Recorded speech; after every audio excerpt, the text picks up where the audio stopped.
We are thrilled tonight to have with us as our speaker today, Jennifer Pilcher, Dr. Jennifer Pilcher. Dr. Pilcher was awarded her doctoral degree in gerontology from the University of Massachusetts in Boston in 2005. Her professional experience has focused primarily on care and housing arrangements for elders with Alzheimer's disease and related dementias, including policy and fundraising work for the Alzheimer's Association of Eastern Massachusetts, the Alzheimer's Association of Utah, and the Massachusetts Association of Older Americans. Prior to funding Clear Guidance in 2018, Dr. Pilcher had a long career experience working with people with dementias and their families. For 7 years, Dr. Pilcher was affiliated with Hearthstone Alzheimer's Care Assisted Living programs in Massachusetts and in New York, where she held a number of management positions. For 8 years, Dr. Pilcher worked as both a care manager and as the director of operations for AZA Care Management of Boston, Massachusetts. In 2010, she joined Overlooked Care, a nonprofit care management practice in Greater Boston, as the clinical director. In 2016, Dr. Pilcher was promoted to the position of Senior Executive Director of Care Management and Private Care. In 2018, Dr. Pilcher founded Clear Guidance in order to return to her passion of working directly with clients and their families. She has also served as president of the New England Association of Aging Life Care and the editor-in-chief of the Journal of Aging Life Care. And most recently in 2022, she was the recipient of both the President's Award for Leadership and the Outstanding Chapter Member Award from the Aging Life Care Association. And again, we are thrilled to have you, Jennifer. And with that, the floor is yours. Thank you. Thank you so much, Chris. Good evening, everyone. I'm so pleased to be here. Thank you to Judy and Chris and Barbara for welcoming me. I see some familiar faces and some new faces, so I'm glad to have you all here today. Chris, I'm going to go ahead and share my screen. Okay.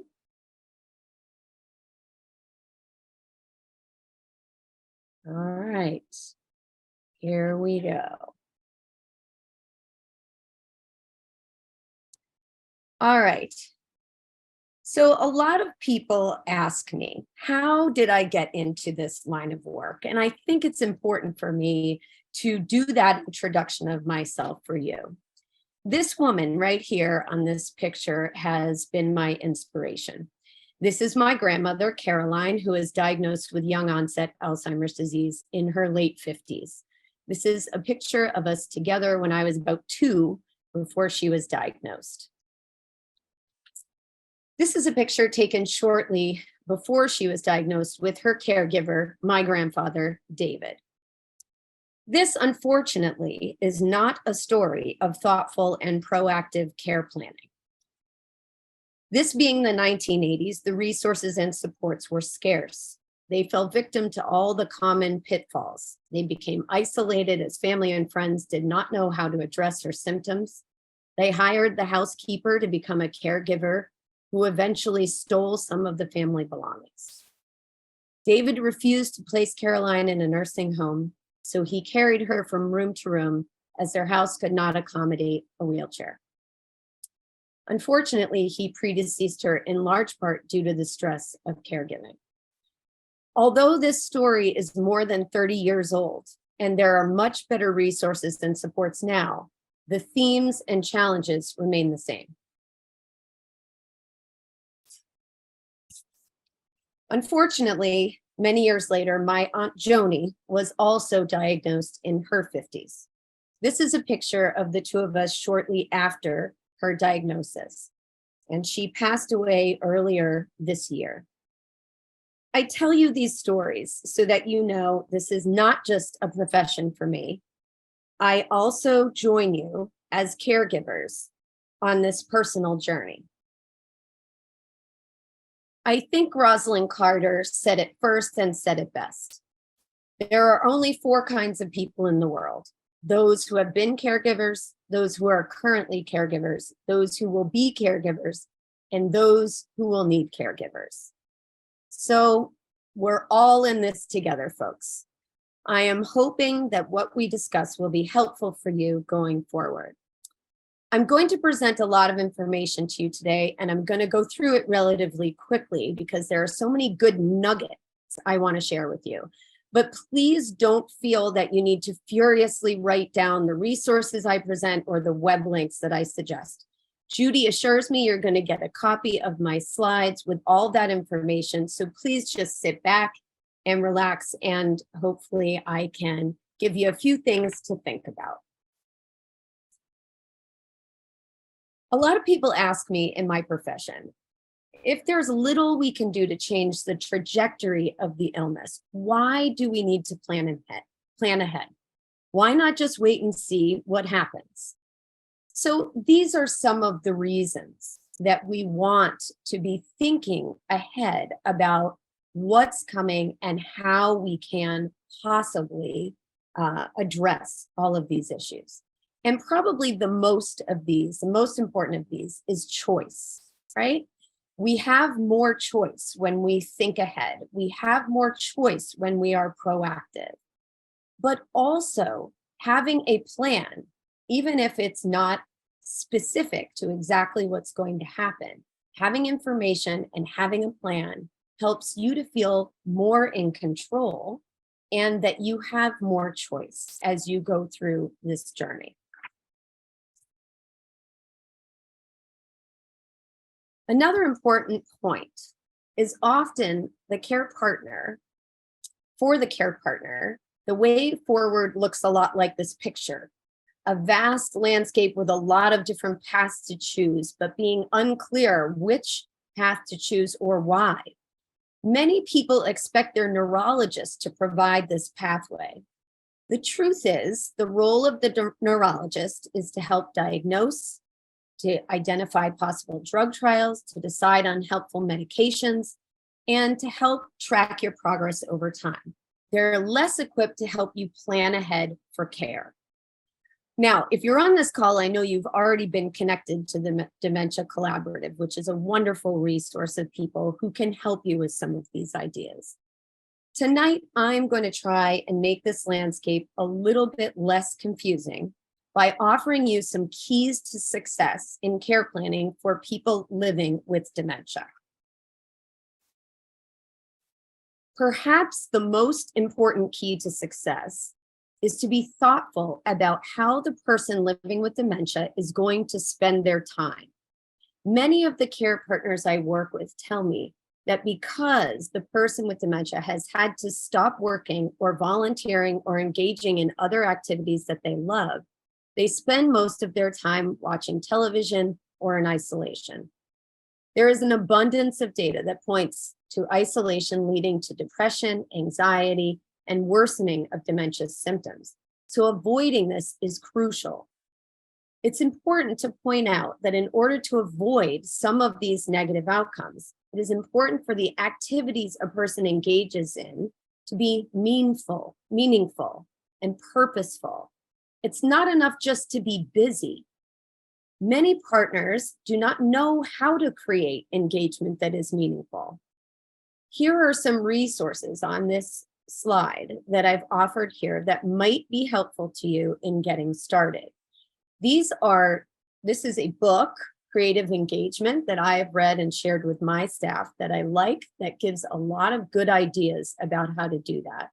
As well, there is a resource guide here that is offered by the Alzheimer's Society, which also gives some good ideas and can be accessed online. As well, one of my clients gave me a really good tip earlier this week about this website called Relish Life that also provides really good, ideas of things you can do to engage people in meaningful activity. Another meaningful part of interaction is socialization.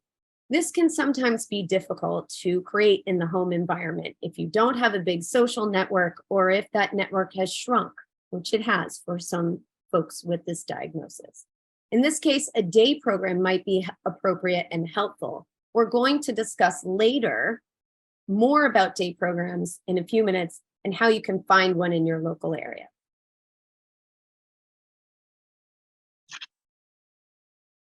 It's also possible to hire someone to provide this kind of engagement for the person living with dementia, which leads me to the next key to success, which is early introduction of non-familial supports.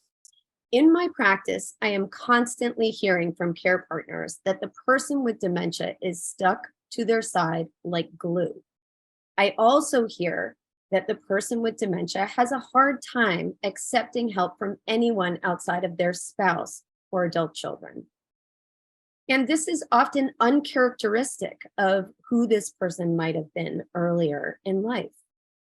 For this reason, it's important to introduce the idea of spending time with someone outside of the family as early as you can.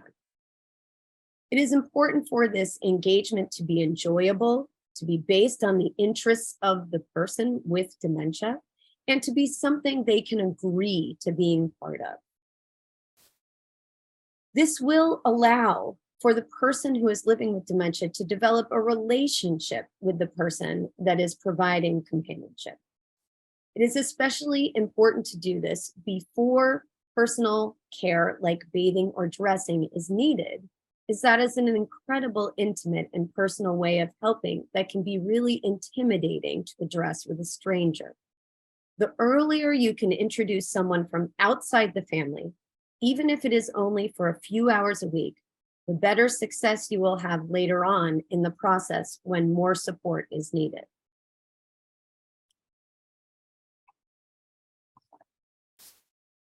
There are some really challenging symptoms of dementia that are difficult even for the most experienced and patient care partners. If you are dealing with symptoms of dementia that are challenging, learn strategies for addressing them. In our practice, we talk about developing a tool belt for care partners. This tool belt needs to be filled with ideas and strategies for addressing issues and behaviors that are difficult. Those are your tools. It doesn't mean that the same tool will work every time, but you have a bunch of them on your belt so you can reach for different options if your first attempt at addressing something is not successful. Having strategies will help you feel more prepared to address these issues rather than feeling unsure in the moment they occur. Communicating with a person with dementia is not necessarily intuitive. I think a lot about many years ago when my daughter was diagnosed with anxiety. And I hired a professional consultant to come in and talk to me about how I should deal with this. And I have to say, the suggestions they made to me did not seem helpful or intuitive. I didn't feel that I was being caring or sympathetic with what they were suggesting. But in the long run, what they suggested to me was very helpful and eventually helped me to communicate with my daughter much more successfully than I had in the past. You are not supposed to know how to do this. Thankfully, there are a lot of good resources out there that can help. These are two recent books that have been published that I recommend. One is called The Dementia Concept by Josh Freitas, and the other is called The Complete Family Guide to Dementia by Dr. Brent Forrester of McLean Hospital here in Belmont, Massachusetts. Both are experts in the field, but come to this from very different perspectives. And I found the combination of their suggestions to be incredibly helpful. And I have recommended these books to many of my clients. Both of these books are available on Amazon as well. If your local library doesn't have them, you should request they purchase a copy. Both of these books will help walk you through ways to address difficult issues, symptoms, and behaviors.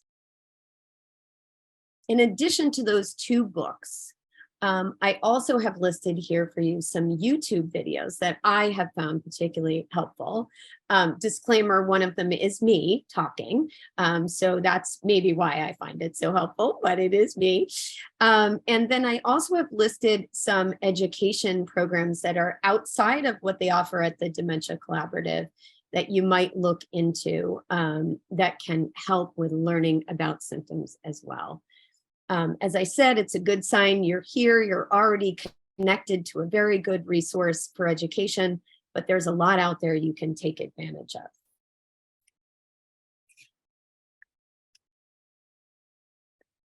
Evaluating risk is another key to success in planning ahead.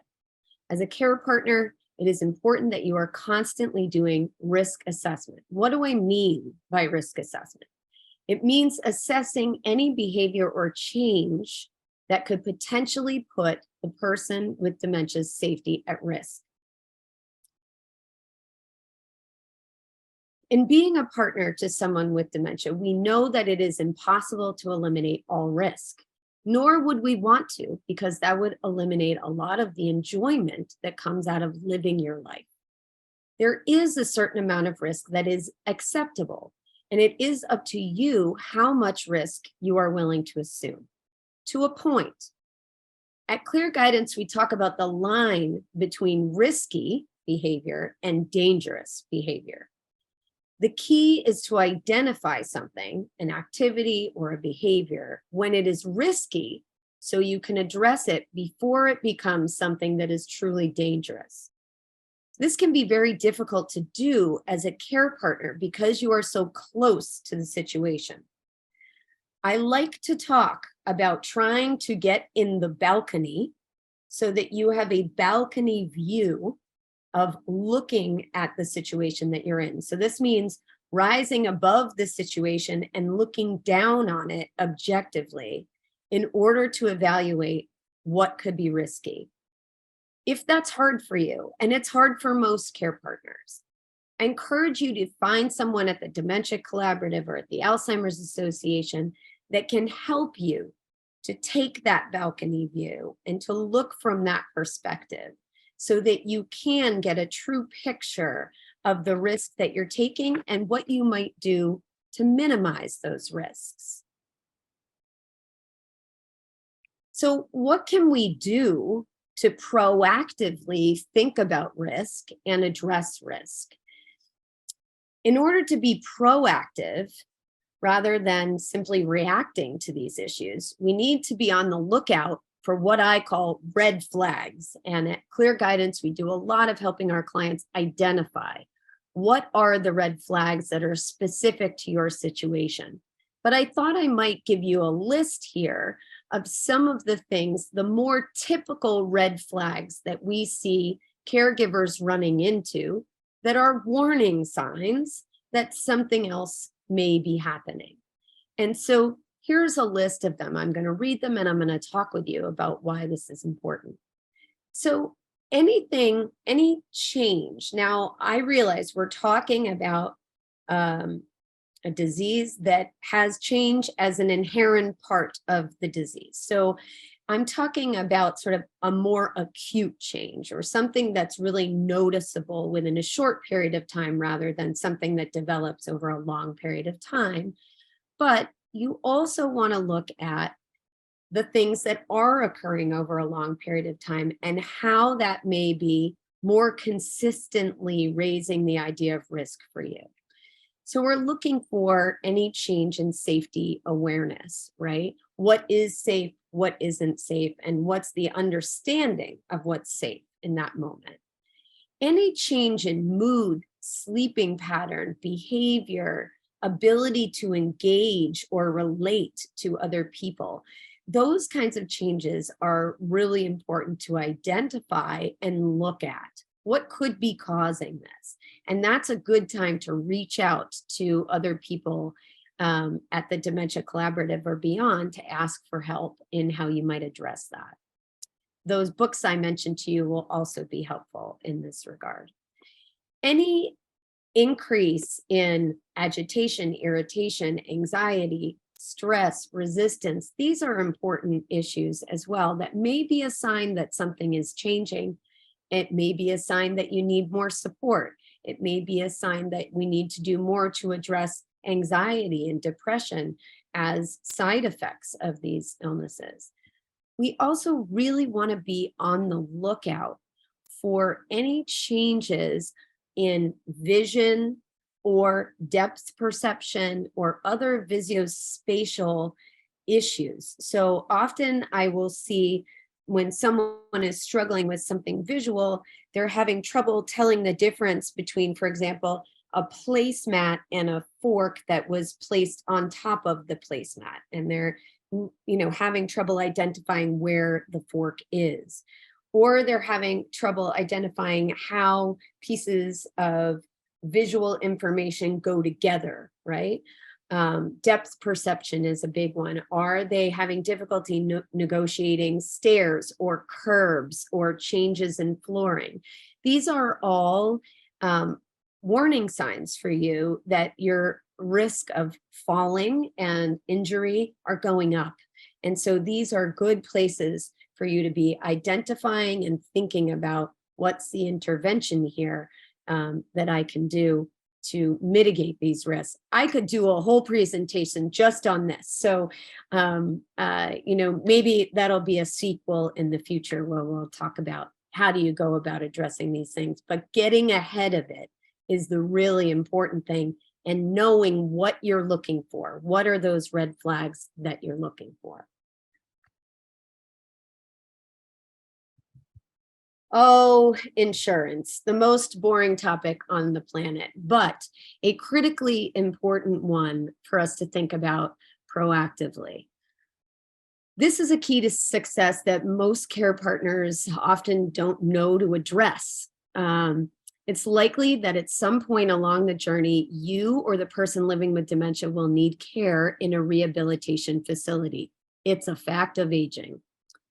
It's important to know that some health insurance products will limit where you can get care, such as rehab.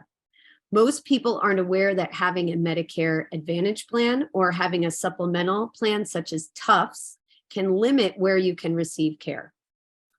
This is really important in the current environment. In the state of Massachusetts, we have a crisis in terms of the number of skilled nursing beds that are available, particularly in long-term care. And I'll talk about this a little bit more later on. We have had a series of facilities close through the pandemic. Every facility is experiencing staffing shortages. As well, the state has issued a bed reduction mandate. That means that there can only be 2 persons to a room in rehab and in long-term care going forward, in places where there used to be 3 or 4. So there's a huge reduction in the number of spaces available. In addition, there are 12 additional facilities with what are called intent to close hearings coming up in 2023. So making sure that you have the broadest band of options should you need this care should you need this care down the road is very, very important. For that reason, I want to make sure you have the most flexible insurance plan that will not limit these options. I've given you 2 resources here. The first resource is a free resource. So at every agency on aging across the state, what you typically know as elder services, there is something called a Shine Counselor. I've given you a link here that you can click on to find the Shine Counselor that is in your local area. And this is a free resource, you should take advantage of it, and you should go over with that person what your insurance is and how it matches up with your needs right now. In addition, I've also given you a Medicare advisor that I work for. She is fee for service, but she's really good and knows her stuff in terms of what you need with this diagnosis and insurance going forward.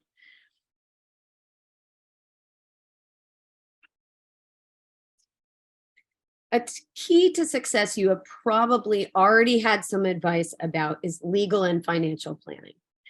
Most neurologists will advise their patients to make sure they have up-to-date estate planning documents such as a will, power of attorney, and healthcare proxy. This is good advice. But to be truly proactive, you need to understand and appreciate why this is so important.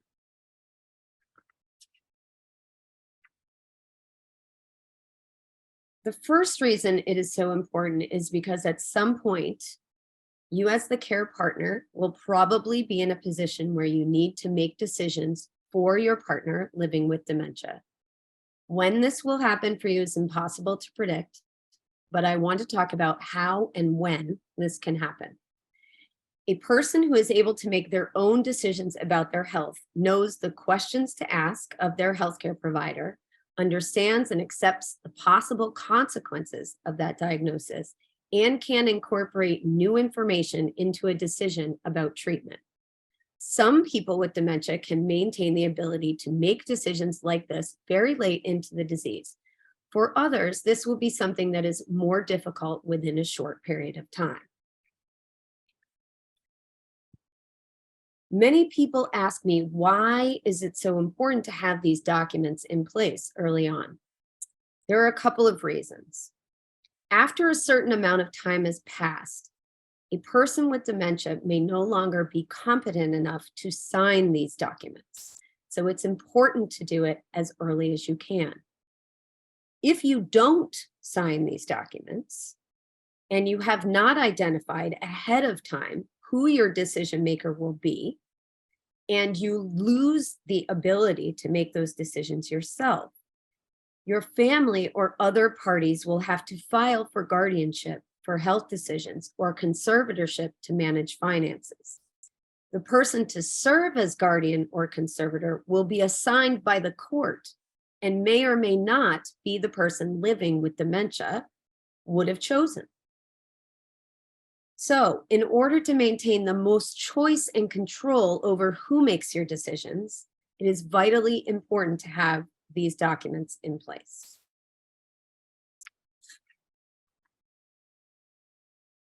In addition, it's important for the person who is assigned as the decision maker to be aware of the person living with dementia's preferences for care. It is very important that whenever possible, the wishes of the person living with dementia are honored. These conversations can be really difficult to have, especially after a diagnosis of dementia. Two fantastic and free websites that are helpful in having these discussions are Honoring Choices and 5 Wishes. I've given you here the links to those websites. These websites really walk through what are the tools you can use to have these conversations, what are the questions you should ask, and what are the things you should think about.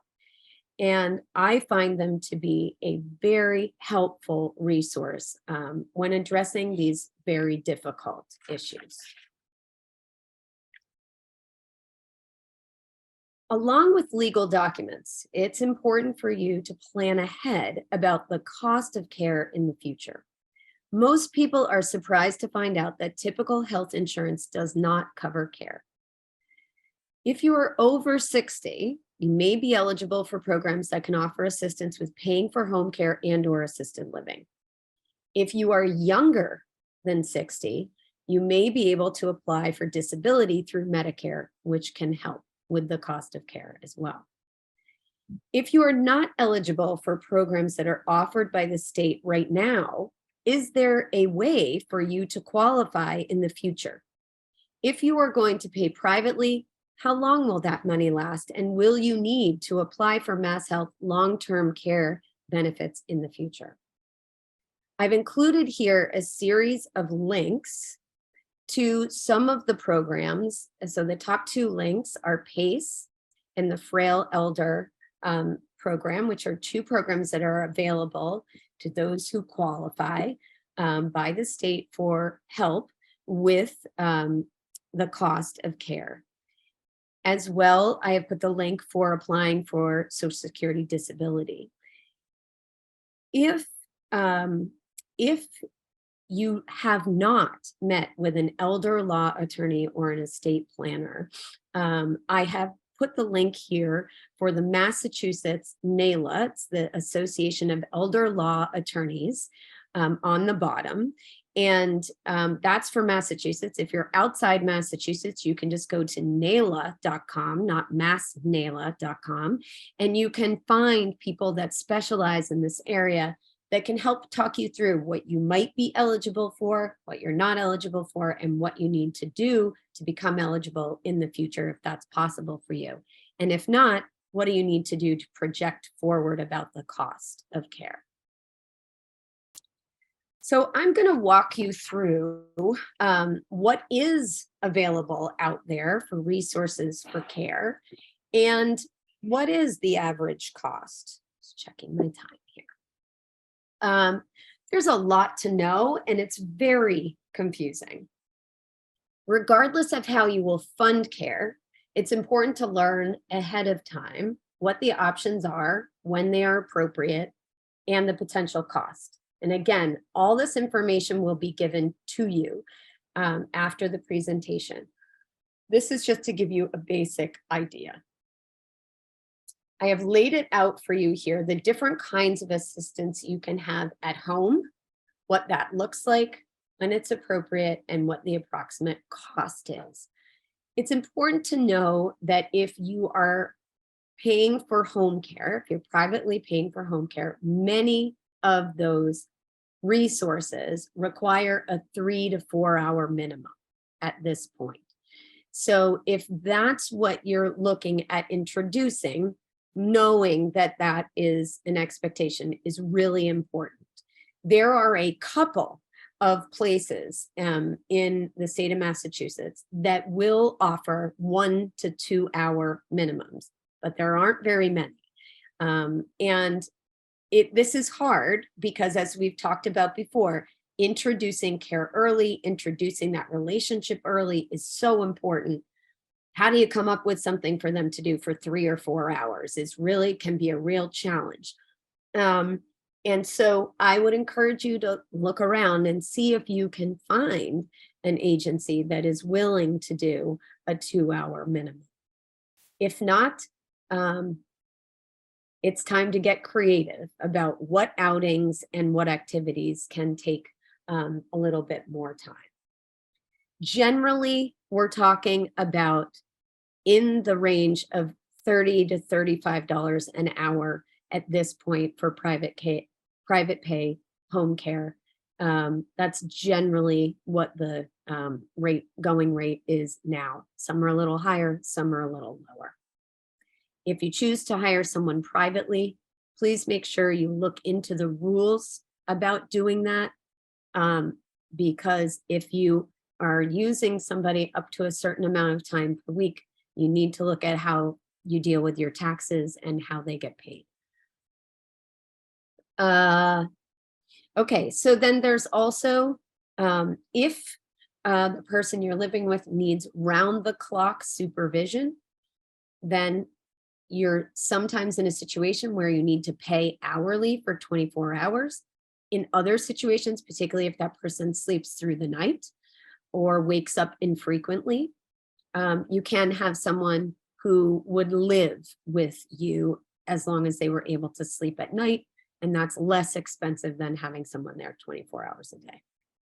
On the bottom of this slide, I put the link to the Home Care Alliance of Massachusetts, which will give you a way to search for agencies in your local area.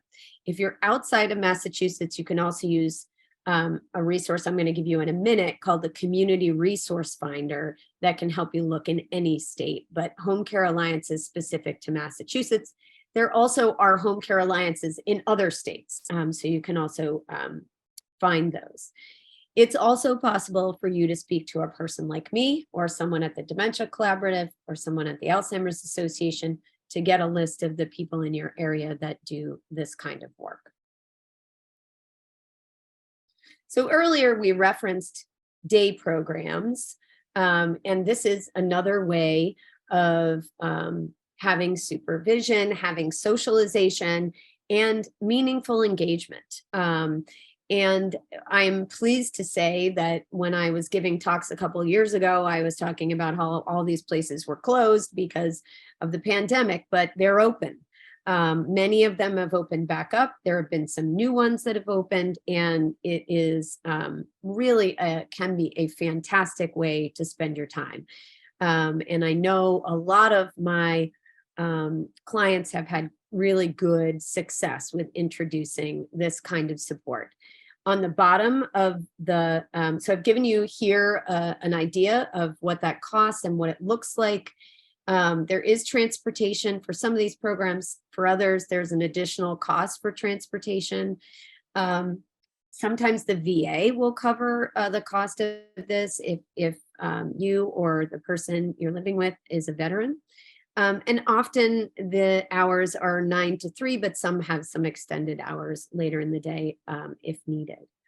On the bottom of the page is a link to the Community Resource Finder. This is something that is run by the Alzheimer's Association. And you can go to this link and you can search for resources like day programs or home care or people like me who are all listed on that website. So that gives you a place to go find those kinds of resources. Okay. To plan ahead and be proactive, you also need to get familiar with the types of residential options that are available should you need them.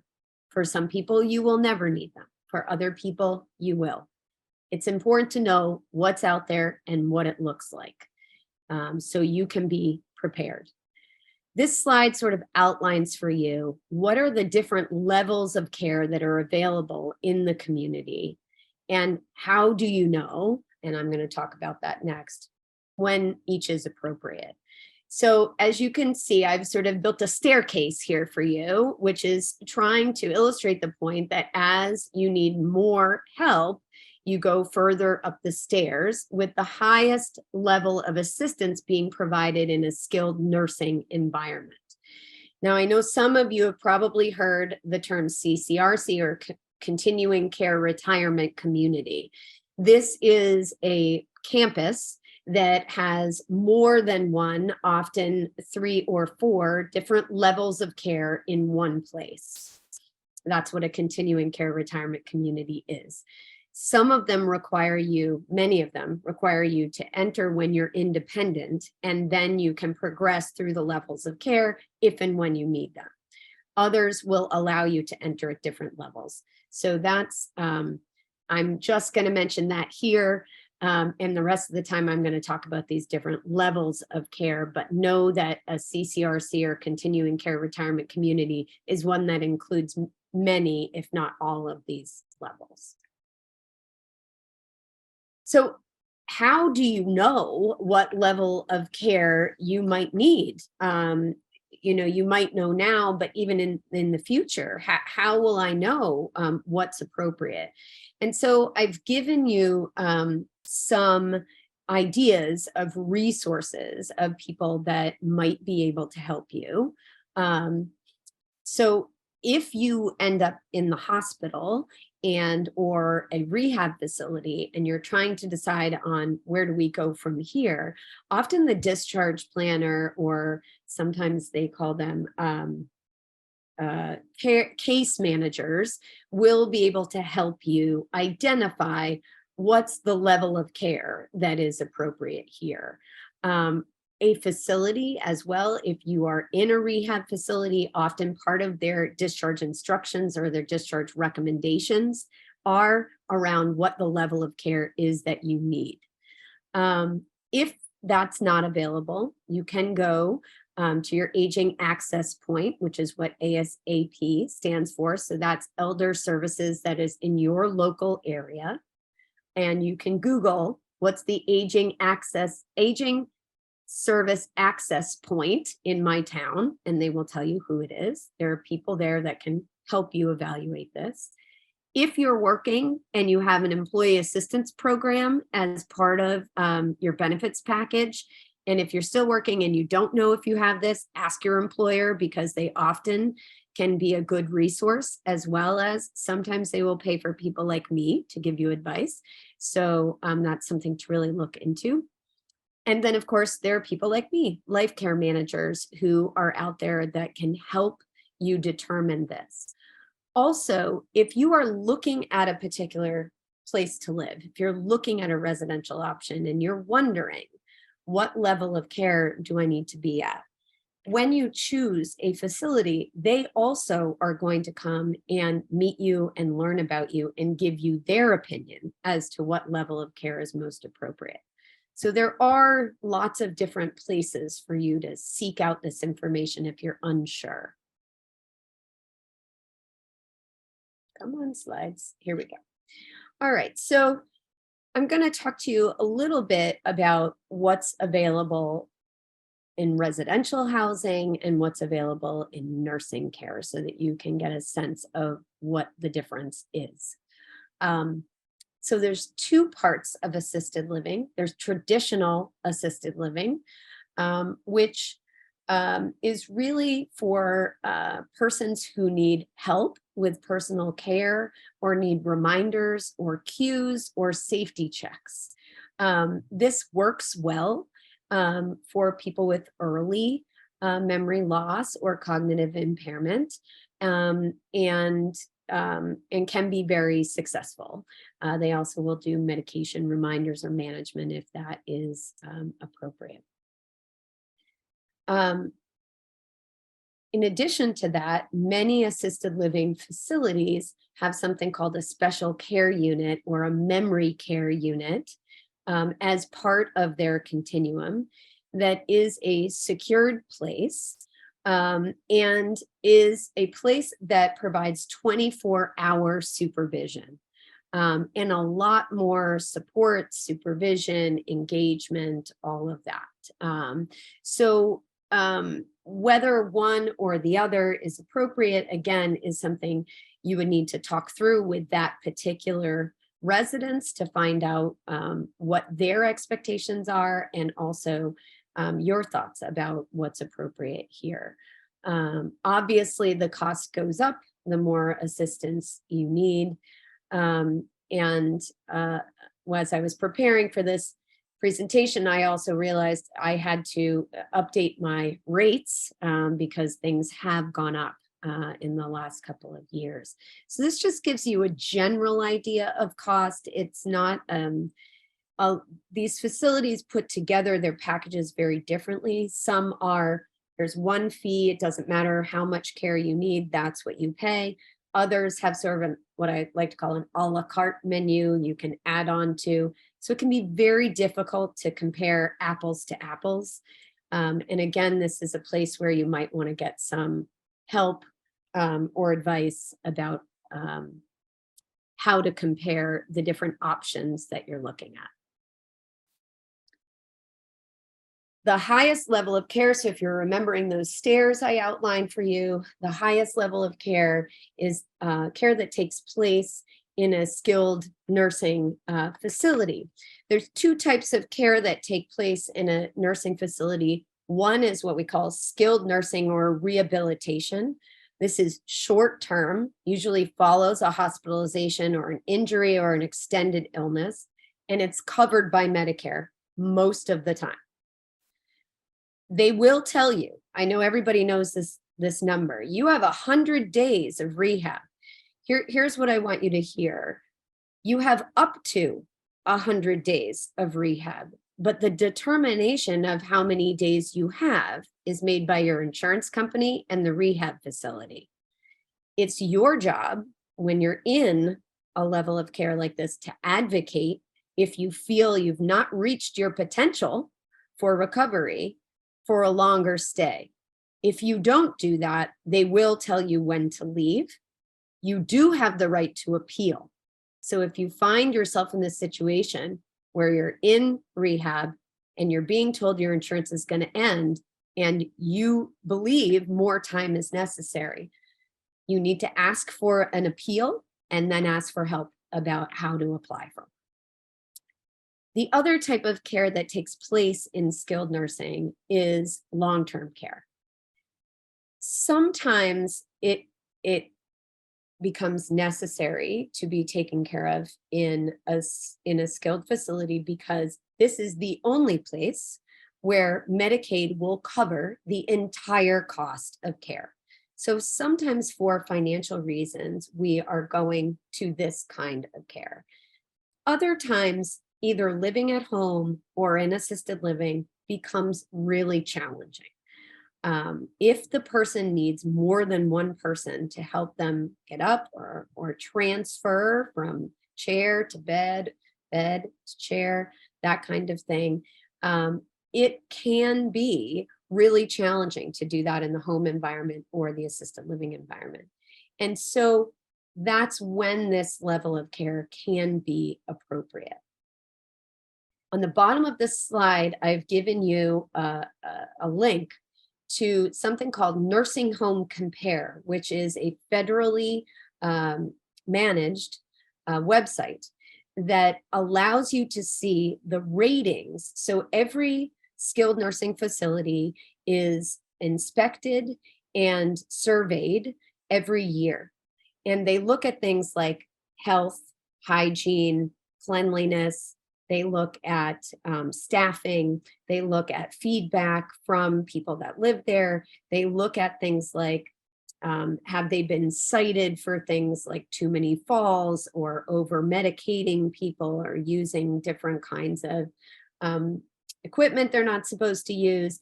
And so the state gives every facility a rating every year. And you can go on this website and you can see what their rating is, and you can put in your zip code and you can look for the facilities in your area, what their ratings are. It also will tell you if there is ever been an allegation of abuse in that particular facility. It gives you a nice little red hand as a symbol to show you what are the ones that have had that kind of complaint against them. So it's one way that you can vet these facilities should you need them.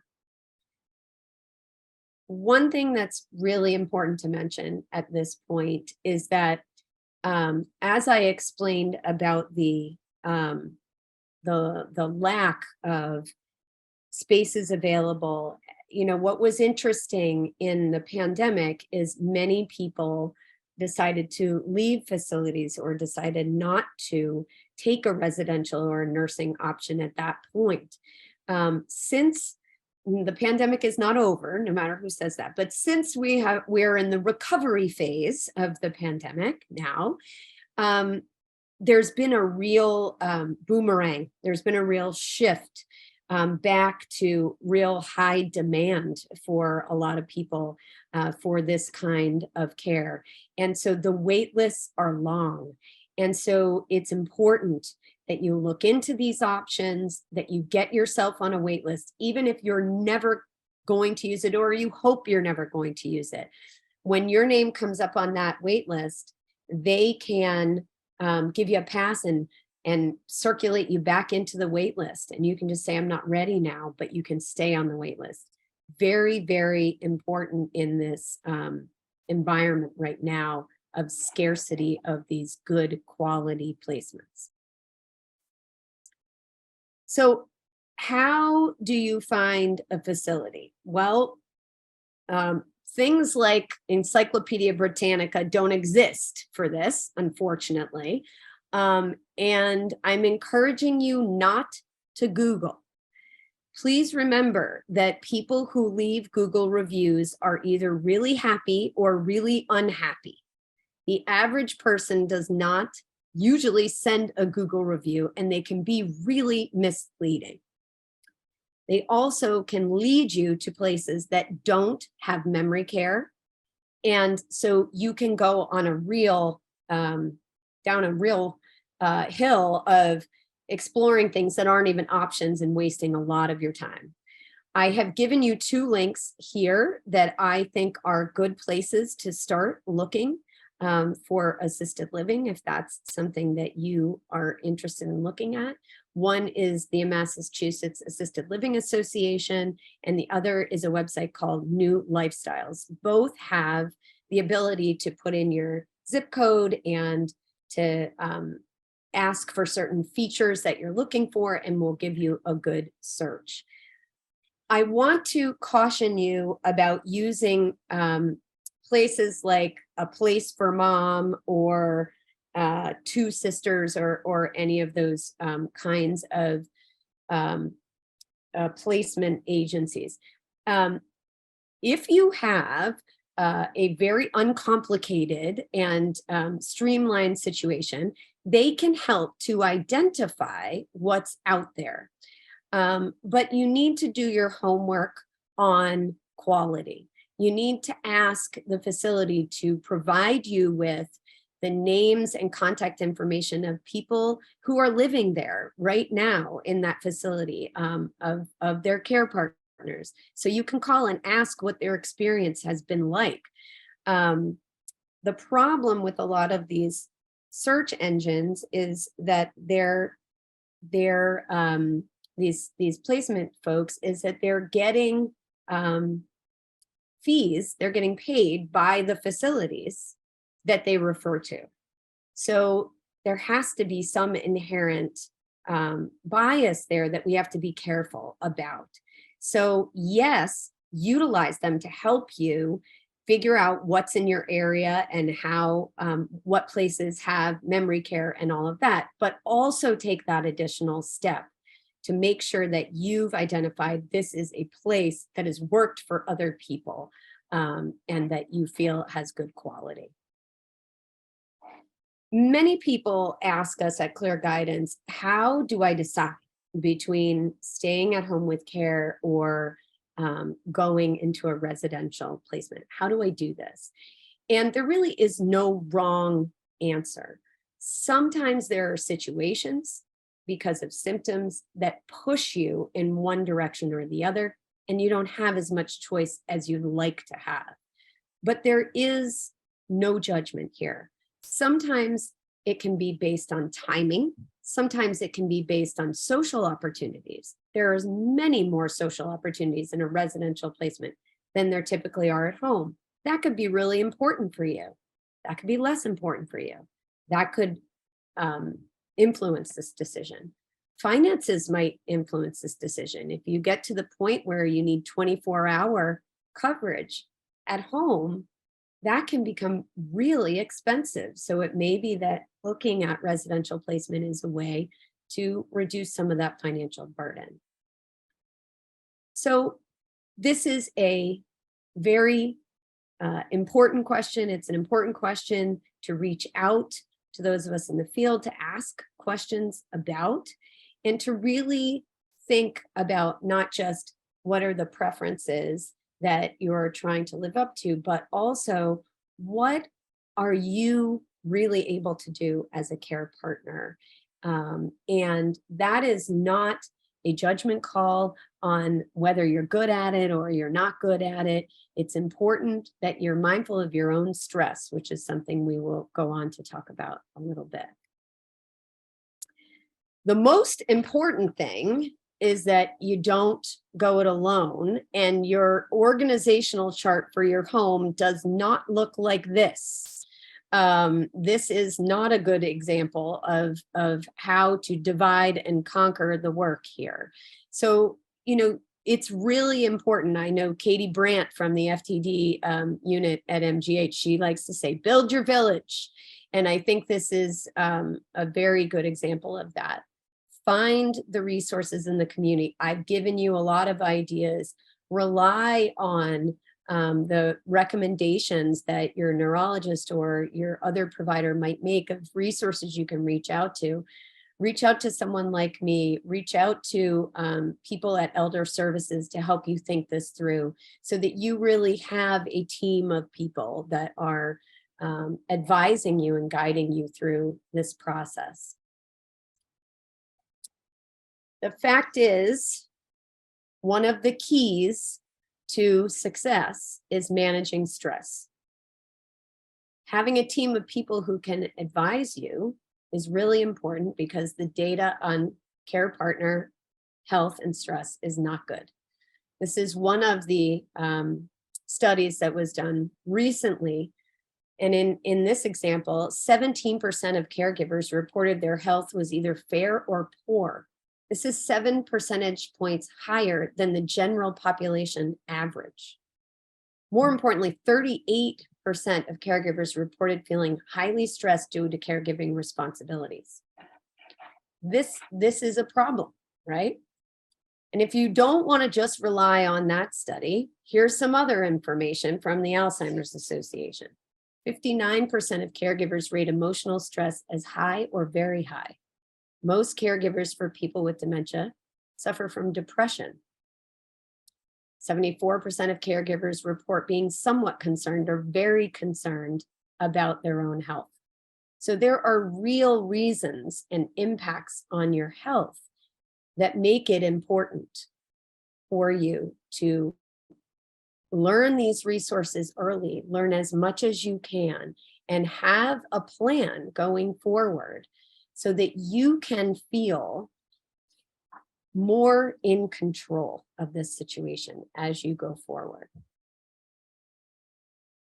This is my final comment, and then we'll open up to questions that I'm sure you have. And we believe at Clear Guidance, if you are brave enough to live with dementia, or you are a partner to someone who is living with dementia, you are a superhero. But no superhero can do it alone. You need a team of sidekicks. So rely on those of us on this call, rely on the resources I have given you to start creating that village so that you can continue to be the superhero that is needed. All right.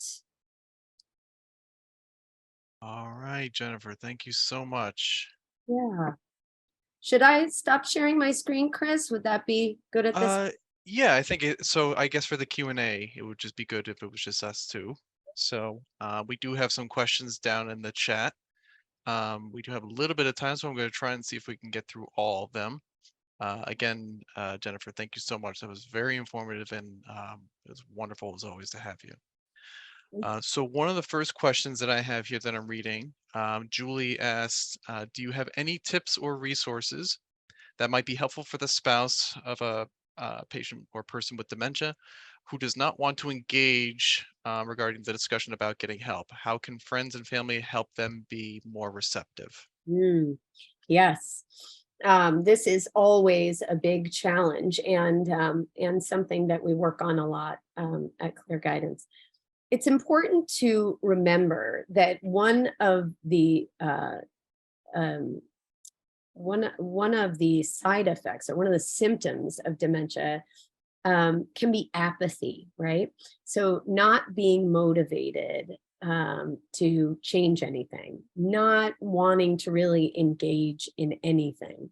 And so what is key to this is trying to figure out, what is the person with dementia's motivation to go along with what you're suggesting, right? So it's really important when you're introducing supports, and by the way, nobody wants help. So eliminate that word from your vocabulary. This person is going to help you. That's a loser from beginning to end. So what you want to really focus on is, what's the reason? What's the purpose for this person coming in? What are they going to do? And it has to be something that that person is motivated to accept. So, for example, let me give you a couple of examples. We're working recently with a very resistant client who really doesn't think she needs any help and doesn't see any reason why anyone should come in. But we were able to figure out through our research that she really loves dogs. And we have a caregiver who is training their dog to be a therapy dog, and they need to spend time walking and interacting with people. And so we've pitched that this person is going to come in to walk the dog together and to help socialize the dog. They take the dog to the dog park, they socialize the dog with other dogs. this is something that person can accept. Don't forget the power of I, person with dementia, am contributing to this. I'm helping. I'm part of this. I'm not the helpee, I'm the helper. How can you flip it so that it feels like something that's being done together? It is something that's being done together rather than something that's being done to help me because of my disability. Nobody wants that. So I think there's a couple of keys to it. One is uncovering what the motivation to accept is. And when I say accept, I don't mean jumping up and down with pom-poms. I mean going along with, right? Going along with is what we're looking for. And then also, what can you introduce that can feel to the person with dementia like they're contributing to it as well? If you've been dealing with someone who's really resistant, drop it for a little while and go back to it once you have a creative idea about what kind of interaction and what that person is going to be doing that is meaningful and makes sense. That's my advice on resistance. Great, thank you. I think we here at the Dementia Care Collaborative, we often talk a lot about, going away from introducing, new people as, in an official capacity, and more about how we, how do we introduce or build a relationship, that is more organic. Um, and I think that, serves to preserve a lot of, a lot of times it goes a long way in terms of preserving the person with dementia's sense of self. Right. So. And sort of in that vein, there's another question, bit different. How do you introduce a day program or the concept of a day program to a person with dementia who doesn't think of themselves as being particularly impaired? Yeah, it's a great question. Uh, First of all, I think you want to look for a program that has people that look similar to the person and are functioning similar to the person that you're caregiving for. I think that's important. Although it's not the end all be all, because all of these places are going to have mixed populations, and that's an important piece of this. Just is. It's a reality. I think you want to make sure when you're introducing it that you're talking about it either being an opportunity for a social event, right? Meeting other people and why that is so important. I talked earlier in the presentation about isolation and why that is so important that we are not isolated, because it leads to further depression and anxiety and symptoms. And so, that's one way to talk about it, as an opportunity to socialize with other people and to keep your mind active and your body active. Sometimes we have pitched, introduced this as somewhere that a person with dementia is going to volunteer. Many of these day programs are open to that idea of bringing someone in who's going to be a helper or a volunteer in that scenario. And that can sometimes ease the transition as well. So I think those are two ideas I have about how to introduce that. It is really important to be looking at what does that individual person, what is meaningful for them? Why would they feel like this was something worth engaging in, right? And I think that is something that requires a lot of customized approach, but addressing it as a social opportunity, and the importance of engaging in socialization, and then also the idea of volunteering is sometimes can be really helpful in these situations. Thank you. All right. There's another question. Philip asks, is there any guidance available for how long someone may be in the category of needing 24-hour long-term care? Okay, so is the question how long till they need 24-hour care, or how long will need 24-hour care? I'm not sure. Okay. If I had to guess, and Philip, please feel free to clarify in the chat. If I had to guess, I think maybe the question is asking what are the signs that a person may need long-term care, Okay. um, or how long would a person typically be in that state? Okay. I can answer both questions if that's helpful, and then we'll go from there. So the answer to the first one is, um, there are a variety of reasons medically you would need a skilled nursing environment. One of them, unfortunately, is if you can't manage your own diabetes. That often can be a reason why you need skilled nursing care as opposed to any other kind of residential care like assisted living. Right now in the state of Massachusetts, assisted living cannot handle diabetic care. It's a really unfortunate situation we're in, and I'm hoping it will change. I've been part of trying to advocate for that. But as of now, if you can't handle your own diabetic care and you need it done for you, you need to be in a skilled nursing facility. If you need an IV, a feeding tube, any sort of really complicated medical care, that can't occur in assisted living, that has to occur in a skilled nursing environment. If you need two people or more to help you get out of bed, get in and out of the shower, on and off the toilet, most of the time, that means that you need to move to a skilled nursing facility.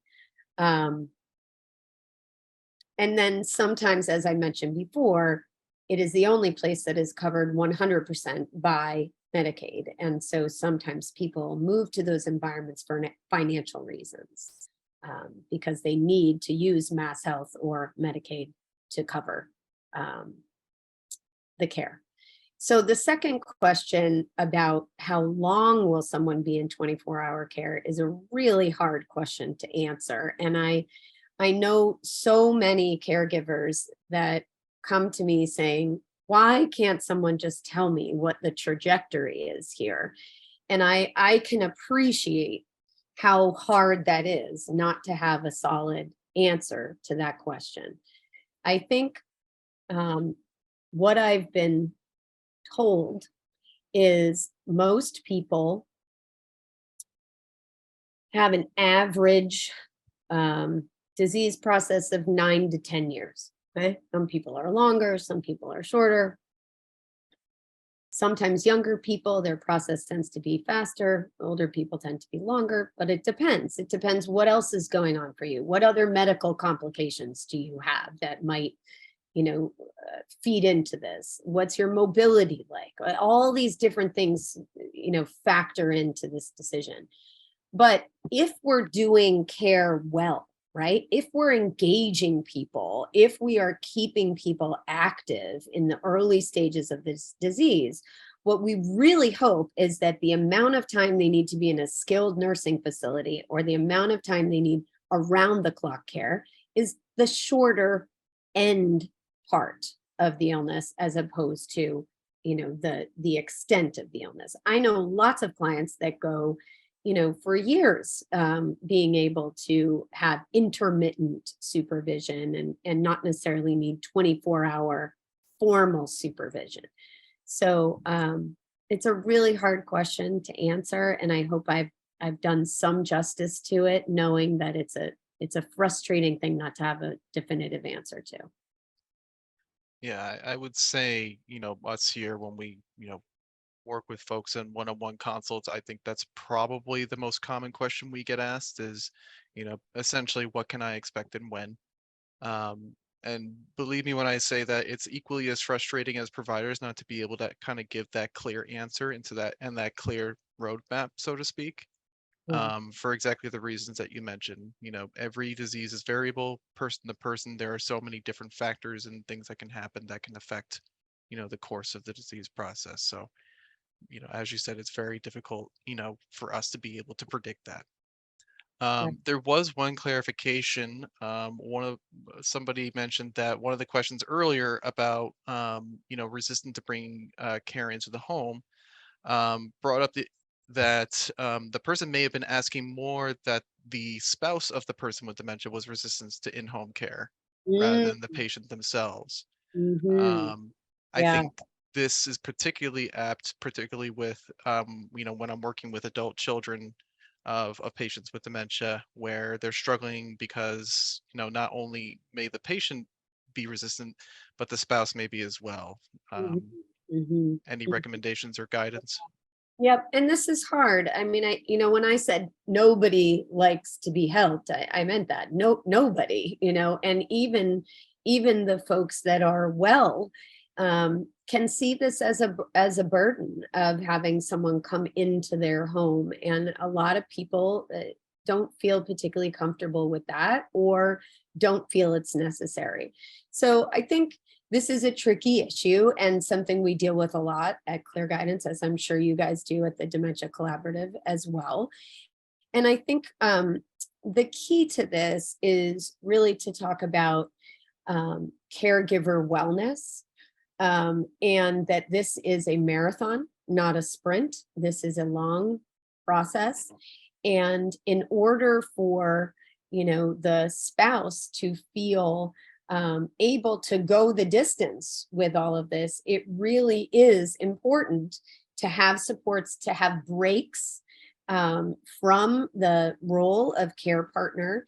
And so I think talking about it from that perspective might be helpful as well. And also, one thing that has worked with some of our clients is to tell the well spouse, if you're the adult child, tell the spouse how important it is to you to spend time with that person individually. So, for example, if this were my parents, I might say to my mother, I know you're working really hard. I know you've got a lot going on. I would like to spend time with you alone. Would you be willing to introduce this so that the two of us, could go have coffee or have lunch? So giving something in exchange that's really meaningful, and you're asking, right? You're not saying you have to do this, because you're saying, I want to spend time with you. Would you agree to this so that you and I could have some time together? So that's one. Another one is to talk about the real issues of caregiver stress and needing to take breaks, and how important that is.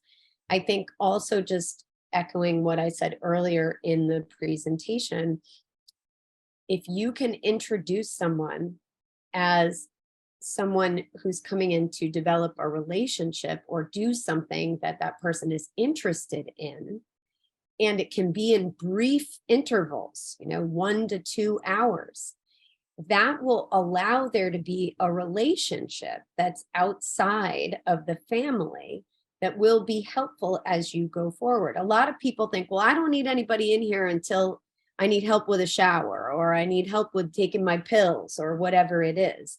And then it becomes that much more difficult to introduce it later on, when it's that kind of an intimate activity that somebody really needs help with. And so introducing it early, introducing it in short intervals with very clear purpose is another thing. So you're not, to the spouse that's well and doesn't want someone coming in and interfering, what are they comfortable accepting? Are they comfortable with someone coming in, taking their spouse for a walk or taking them out? Are they comfortable with having them do chores around the house? Some people are comfortable with that, some people aren't, right? What is it that they would feel comfortable with having some help with and assistance with? And that can help overcome some of that resistance. Thank you. One question I had, um, just going over everything was, talking about a potential transition to a higher level of care, assisted living, skilled nursing, memory care unit, whatever the case may be. Do you have any recommendations about, what to be looking for, what questions to ask when somebody's in that sort of research process? Yes. Um, and I've done presentations on just that thing. So yes, I do. I think right now, a really important thing to be looking at is staffing. It's probably the biggest issue we have in these environments right now. So the question is, what's your staffing ratio? How often does reality match up to what your staffing ratio is? So we're not just asking what's your preferred staffing ratio, we're asking how many people do you actually have on the floor every day? And what individual, so it's usually something like 1 to 7 or 1 to 6 in assisted living. In a nursing environment, it's more like 1 to 12. Okay. And, but what we're asking is, in addition to what's your staffing ratio, you also want to know how much time are the management staff spending on the floor? So the nurses, the program director, the activities director, the executive director, how much are they actually interacting and spending time? And how much are they in their offices planning things? That makes a big difference to the culture of a residential facility.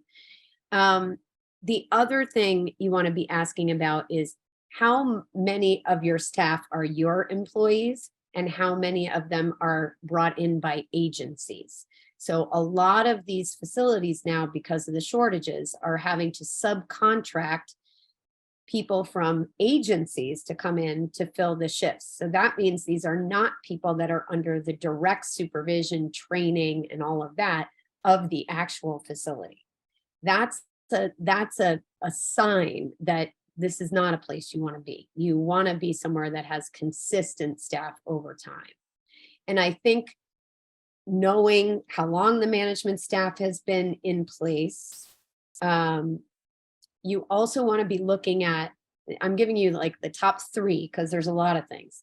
The second thing is, how does the staff interact with the residents? So are they getting down on eye level? Are they making connections individually with people? Are they using things like touch to communicate? Are they really asking questions and being involved in that person's life? If you walk through a facility, you don't see anybody, there's nothing going on, that's not a good sign. There should be something going on, unless you're there in that 15 minutes where they're changing from one thing to the other. If you see staff sitting down on their phones, that's not a good sign, right? So you're really looking for what's the interaction between the staff and the residents in the facility. And that could be during an activity that's taking place, that could be during a meal that's taking place. It's any kind of way that they're working together, right? Or it could be one-on-one, sort of assisting somebody. That's the second thing. And I had one more. What was it? Oh, remember that you're being toured by the salesperson. So you're going to be given the community liaison for these facilities. That is the salesperson. You need to meet the people that run the show. You need to meet the resident care director. You need to meet the program director or the activities director. You need to meet the executive director. And you need to ask them the same questions that you ask the salesperson to make sure that you're all on the same page. And you're getting consistent answers across the board. That salesperson, the minute you move in, they disappear. You don't see them again. And it really doesn't matter how beautiful the facility is. It really doesn't matter how good the salesperson is. What matters is what happens after you move in. So that's the kind of thing you want to be looking for. There's also, if you go to the Alzheimer's Association site, they have a list of questions you should ask when touring an assisted living facility that you can find. I wish I had thought of that for this presentation. I'll try to include it, Judy, on what I send you after the presentation. But they have a list of things you want to look for and things you want to think about. Thank you so much. So we're almost at time. There are two questions I want to try to get to if we Sure. can. Yeah. The first is Karen mentions that, I have to say I'm overwhelmed by the price of a special memory unit. Who has this type of money at $12,000 per month? It is surely scary that people would run out of money, and then what happens? I think that's a Yeah, fair question to ask. very fair. So, and this is a really good reason to start exploring these issues with an elder law attorney as soon as you can, because you want to sort of map this out. There are some programs that supplement the cost of a special care unit in assisted living. And so you would want to investigate whether you are eligible for those programs. One is called group adult foster care. The other one is called um, PACE, which is something I mentioned earlier.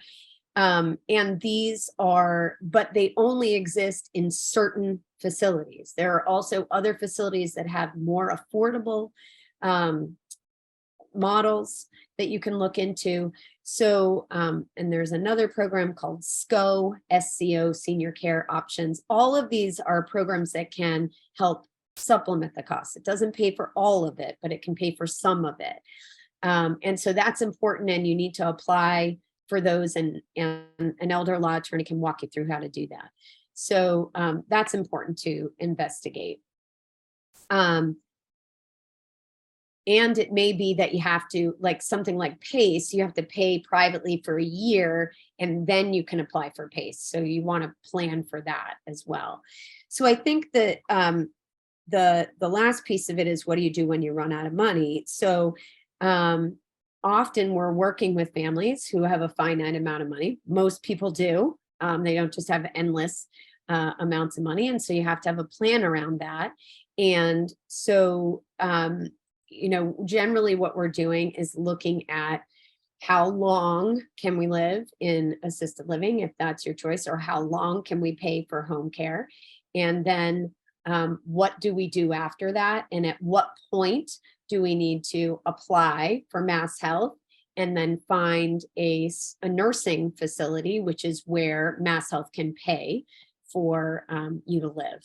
So often that's what we're doing with families, is planning for running out of money and what will happen when we do that, either from home or from an assisted living environment. And again, that's something an elder law attorney can help you with.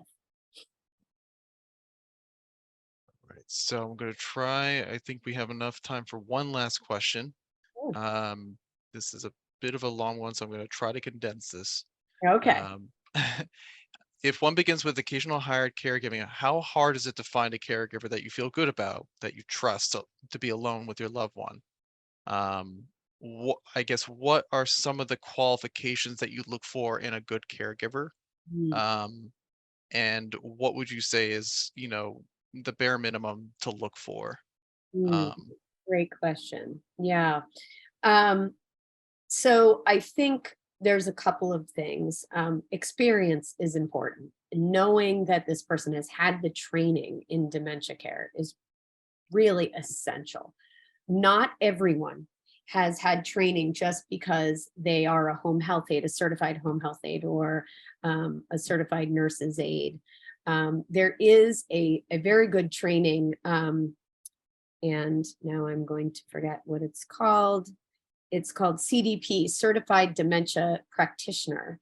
And you can get this training online. A lot of facilities offer this, a lot of home care agencies offer this to their folks. And so if you can find someone that's had that training, you can feel relatively confident that this person has a solid understanding of working with people with dementia.